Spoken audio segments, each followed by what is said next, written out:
having worked with so many stakeholders across the system, uh, in your experience, how does a doctor view data? Asking this very specifically because, for example, I watch a lot of sports. Okay, so the new trend in sports is after a match, the athlete or the sportsman is actually given a packet of performance analytics.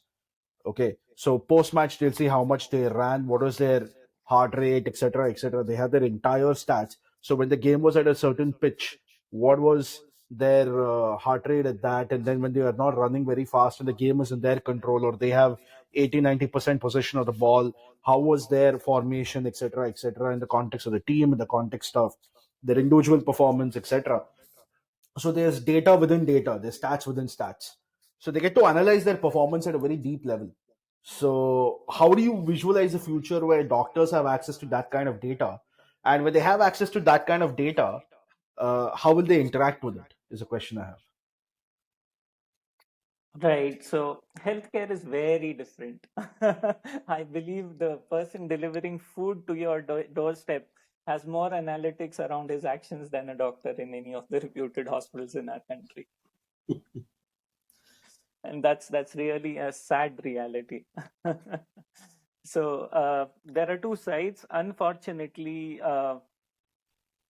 the only real time where most people would look at data is when they are trying to summarize something to present to their colleagues. Never as really part of their day-to-day work, never really as a review of the previous day's outcomes or whatever is happening around them.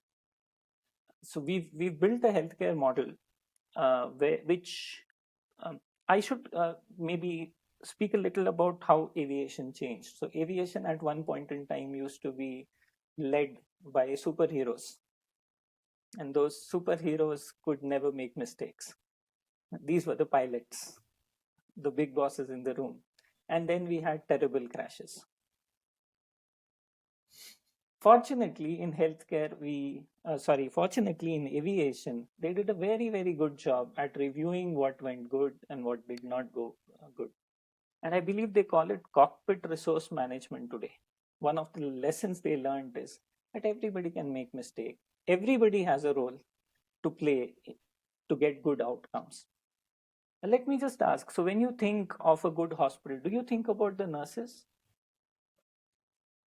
So Not the really. general answer is we never think about the nurses, we never think about the housekeeping, we never Yeah. think about the maintenance engineer who's ensuring that distilled water is being supplied and the good quality oxygen is being supplied. We choose healthcare only based upon the doctors.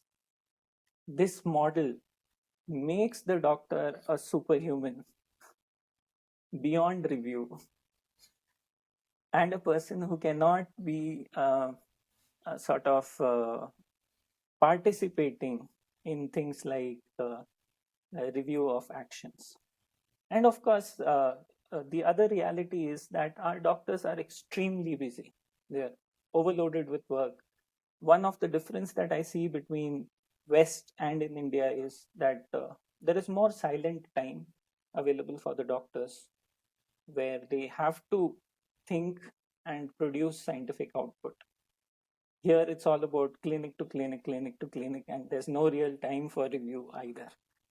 So we are really underutilizing even in an arena like healthcare, which is such a critical application. We are underutilizing data in manner which is unbelievable in any other industry today. Sports, of course, goes to extreme, but I wish we were doing even 1% of that, even 1%. That I would think of it as a great day when we reach that level. So, Understood. and nevertheless, our biggest challenge is bringing about an organizational transformation where gradually from this very low tech situation, we move into a situation where, like I shared with you, most doctors would prefer to have a data manager to make notes on the system. And most of us still receive a prescription which is handwritten. We often joke about the handwriting, but we never question why can't it simply be typed out and given in a manner that people will understand, right? So there's a long way to go to get healthcare data analyzed and processed the way it gets done in several other industries. The catch there is really to uh, empower all the other roles and ensure that we create systems and processes which will look at analysis and sorry, let me say one more distinguishing thing. When somebody fails in sports, the implications generally are not as gruesome as in healthcare.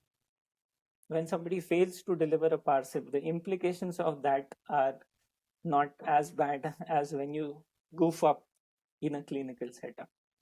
So it takes a lot more courage and a lot more strength to actually be able to review things and find the root cause and accept it. You might have seen issues like violence against doctors. Why can't the doctor make a mistake? After all, it's a human working somewhere. But we have picturized, we still think of, many people would say, still think of doctors as gods, where any mistake of theirs is almost looked at like a crime. So then we are actually creating a society where the culture of hiding things and not bringing things out would take precedence over open conversations and people feeling comfortable in saying, sorry, I made a mistake. So that's the other very distinguishing factor about healthcare, which prevents people from adopting systems which could actually help in a very major way.